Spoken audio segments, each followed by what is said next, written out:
सद्गुरु, इन दिनों बहुत से लोगों को थायराइड प्रॉब्लम्स हो रही हैं। हाइपोथायराइड या हाइपरथायराइड। आयोडीन वाला नमक खाने के बावजूद थायराइड प्रॉब्लम्स आम हो गई हैं। इन प्रॉब्लम्स के बढ़ने की वजह क्या है? क्या ये भी डायबिटीज या हाइपरटेंशन की तरह स्ट्रेस रिलेटेड है? क्या हम हठ योग या क्रिया के अभ्यास से या ईशा योग केंद्र जैसे प्राण प्रतिष्ठित स्थान पर आकर इन हालातों में सुधार ला सकते हैं? इससे बाहर निकलने के लिए हम कौन सी चीजें कर सकते हैं?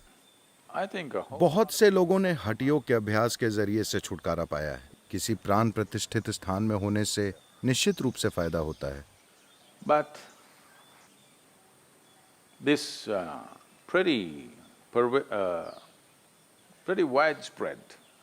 लेकिन ये थायराइड इम्बैलेंस काफी ज्यादा लोगों को होने लगा है। देखिए, हमें इसे समझना होगा।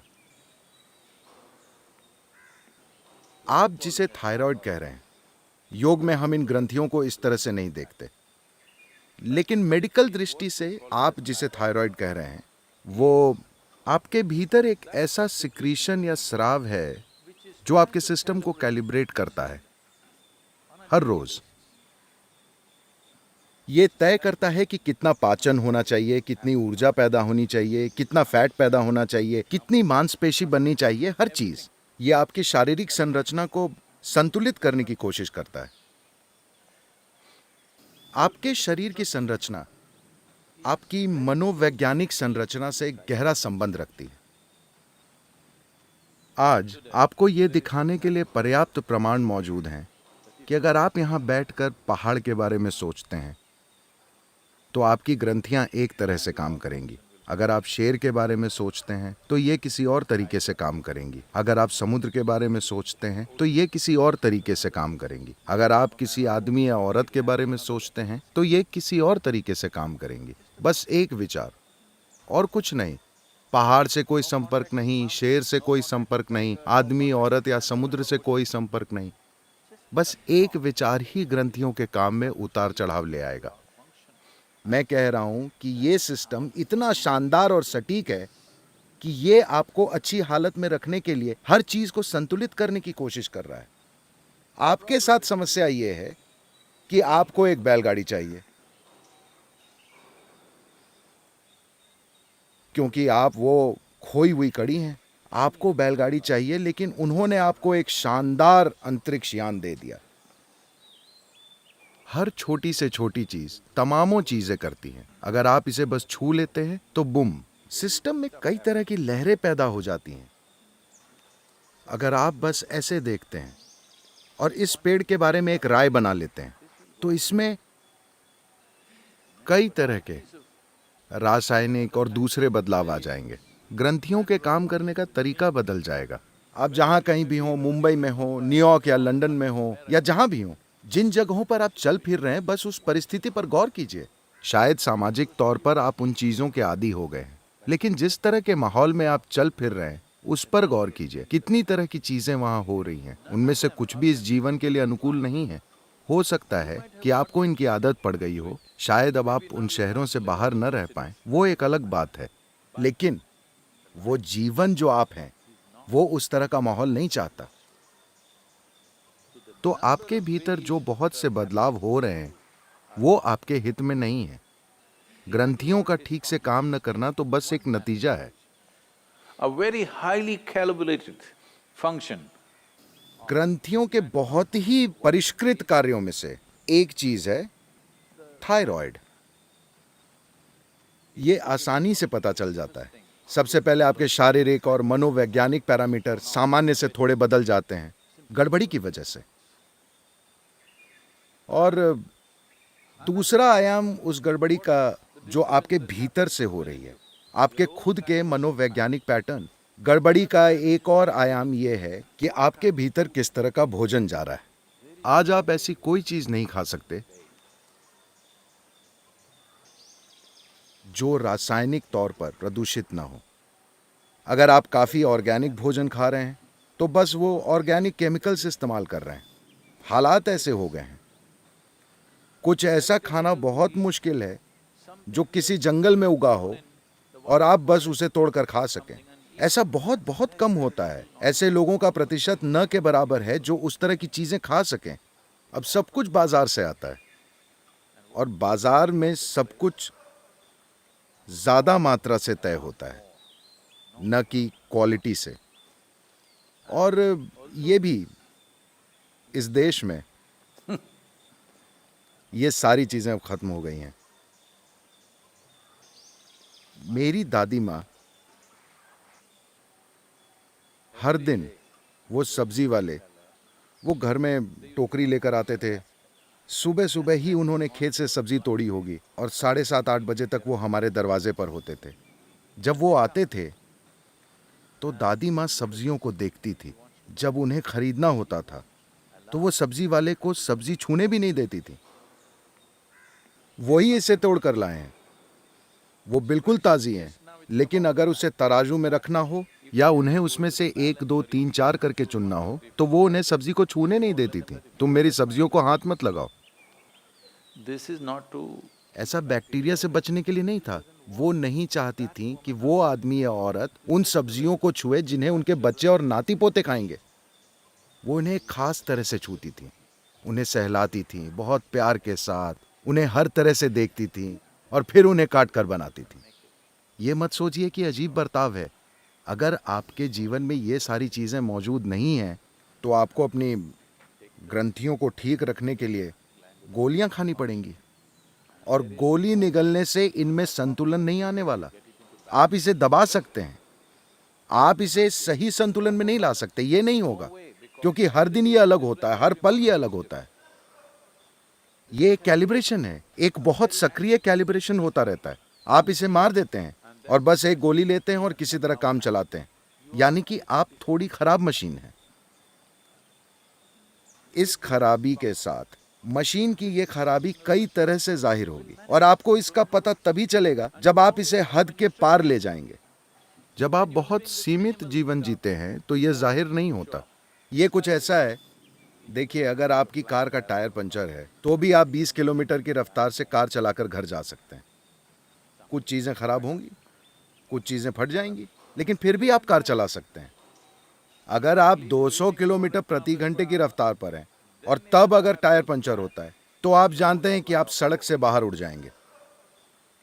तो बस यही बात है। अगर इन सब चीज़ों को ठीक से संभाला गया है, अब अगर आप अपने जीवन को एक काफ़ी ज़्यादा ऊंचे स्तर पर काम करने के लिए ले जाते हैं तो भी ये आराम से चलेगा। उस संतुलन को लाए बिना अगर आप अपने जीवन की गति बढ़ाते हैं तो ये डगमगाने लगेगा। आप अपने आसपास हर दिन ऐसा होते देखते होंगे।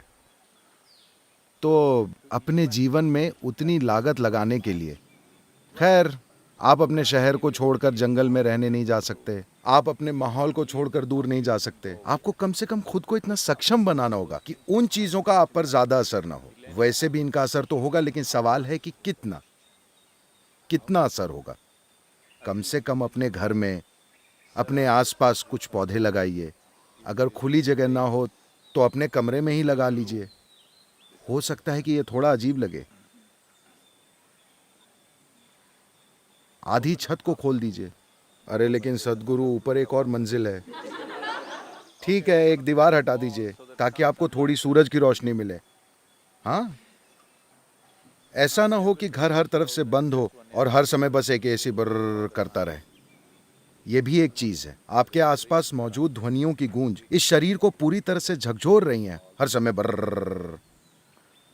खासकर जब मैं देश से बाहर होता हूँ, खासकर अमेरिका में, यूरोप में भी वहाँ थोड़ा बेहतर है, लेकिन अमेरिका में हर समय कुछ न कुछ गूंजता रहता है।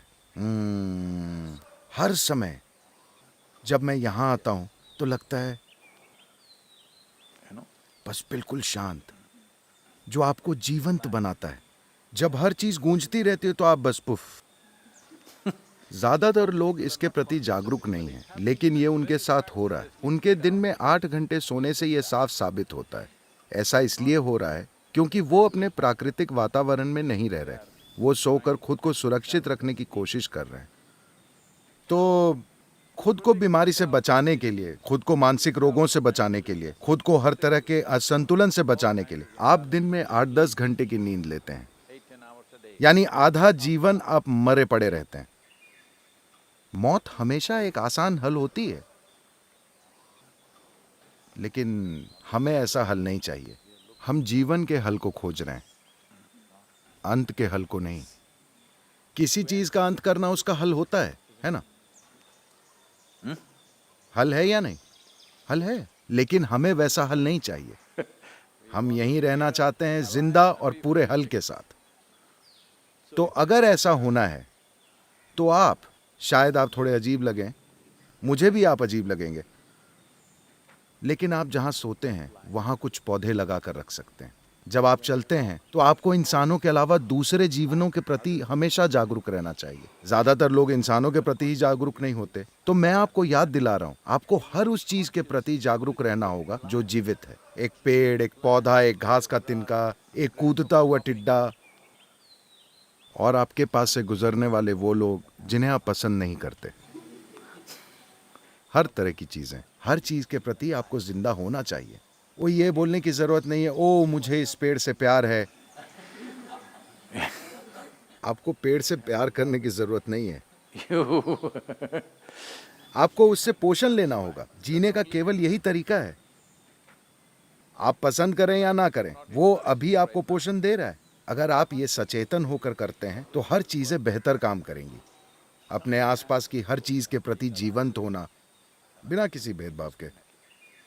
ऐसी साधारण चीज आपके थायराइड की समस्या को संतुलित कर सकती है।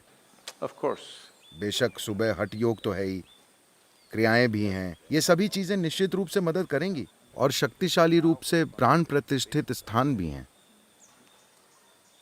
कई चीजें हैं। एक मुख्य कारण यह है कि इंसान कम और कम सक्रिय होते जा रहे हैं, जैसे जैसे तकनीक का विकास हो रहा है। एक दिन में औसतन एक औसत इंसान, How much activity, physical activity? पिछली पीढ़ियों के लोग कितनी ज्यादा शारीरिक मेहनत किया करते थे, और अभी हम सब जितनी शारीरिक मेहनत कर रहे हैं वो बहुत ही कम है। इतने कम स्तर की सक्रियता के साथ सिस्टम में संतुलन रखना मुश्किल है।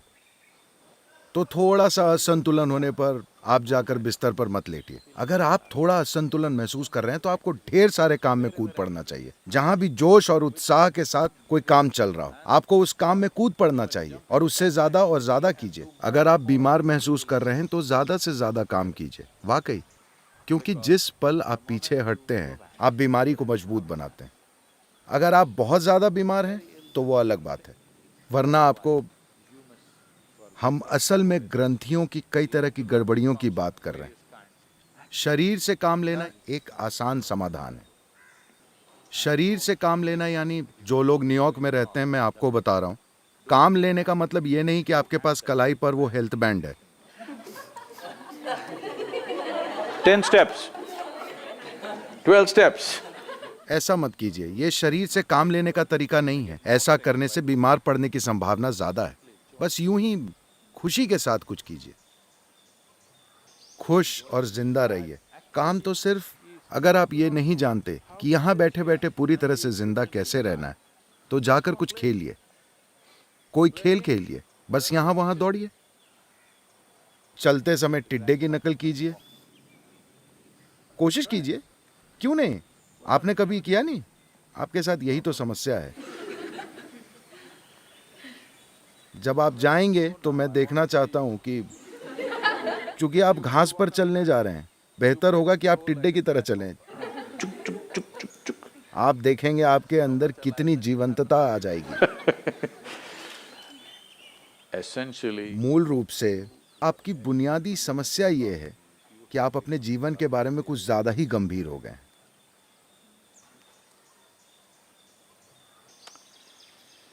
तो हमें आपको दोबारा याद दिलाना होगा कि वैसे भी आप मर जाएंगे, तो इस बारे में इतना गंभीर मत होइए, क्योंकि इसे खत्म होने में समय नहीं लगेगा। आपको पकड़ ढीली करनी होगी। अगर अभी आप पकड़ ढीली कर देते हैं तो आखिरी सीन अलग हो सकता है, वरना लोग आपको देखेंगे। आपके साथ होने वाली ये बहुत बड़ी बात होगी, आपने पकड़ ढीली कर दी। अभी से अगर आप पकड़ ढीली कर दें तो आप देखेंगे कि आपका जीवन बहुत शानदार होगा।